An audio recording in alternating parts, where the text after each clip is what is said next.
Yeah, thanks for giving me the opportunity. I know we have a big audience here, and I just want to make an appeal. I know my politics are controversial, and this goes beyond my individual politics or the politics of the people that attended the Unite the Right rally in Charlottesville this summer.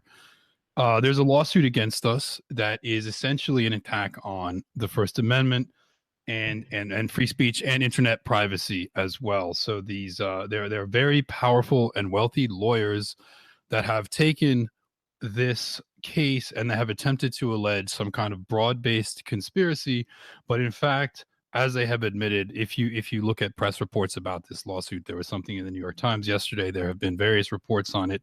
They are essentially admitting that they are attempting to use the court to shut down the alt-right, to shut down political opposition. The New York Times article yesterday has the lead attorney in the case, Roberta Kaplan, who is a very wealthy and powerful Jewish lesbian who is attempting to shut down the alt-right by her own admission. This is a strategic lawsuit, quote of her, this is a strategic lawsuit. Integrity First for America, which is the group funding the lawsuit, which is a group of about 12 very wealthy Jewish lawyers, are admitted that this is a political lawsuit because the government has not done enough to silence the alt-right. This is in the New York Times. They've admitted all of these things. Basically, they are admitting they do not have a case before the court. And this is purely an attempt to intimidate and silence the defendants. And it goes beyond us. You might say, all right, well, tough luck. You went up against the wrong people, but it goes beyond us. As part of this process, there's a subpoena issued to Twitter. Twitter is a third party. They want information on people that tweeted certain hashtags. They want all personal identifiable information, including email address, IP address, MAC address for people that may have tweeted certain hashtags. Unite the Right, Free Cantwell, among others. Now, again, you might think, I don't care about these guys. They did something dumb. They went up against the most powerful group of people in the world, and that's stupid. Maybe so.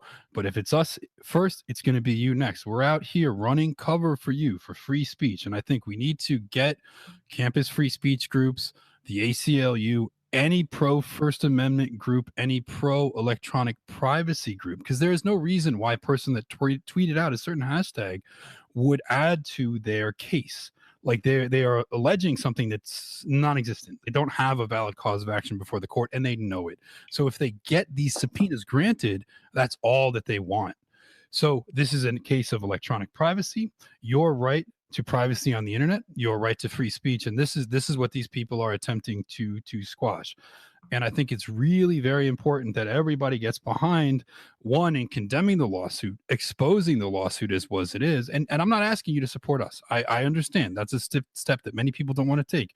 I simply want you to support the principles of electronic privacy, anonymity on the internet, the right to use Twitter without being subjected to potential political witch hunts based on hashtags that you might tweet, and frankly, the right of anybody to speak their mind without suffering this kind of lawfare. It's important to note there is no criminal complaint. This is a civil complaint. JF, I know you've talked about the abuse of civil courts before. There's no criminal complaint here. It's a civil complaint. Why? Because the standard of evidence for a criminal complaint is much higher. They don't expect to win this case. They merely want to use the case as a vehicle to get as much information on as many users of the internet as they can. And I know that amongst those people that have tweeted the hashtags that they're looking for are people that are not alt-right, people that might be pro-Trump, people that might be critical of Israel. These are very serious First Amendment issues. They cut to the heart of our rights as Americans. And I think every decent, freedom-loving American of any race, of any political affiliation needs to come out against this website, call it for what it is, understand what's going on, and we need to light a fire under the butts of all the free speech organizations and electronic privacy organizations to come out against this. That's Well, all. I fully support you. It's indeed a very worrying story.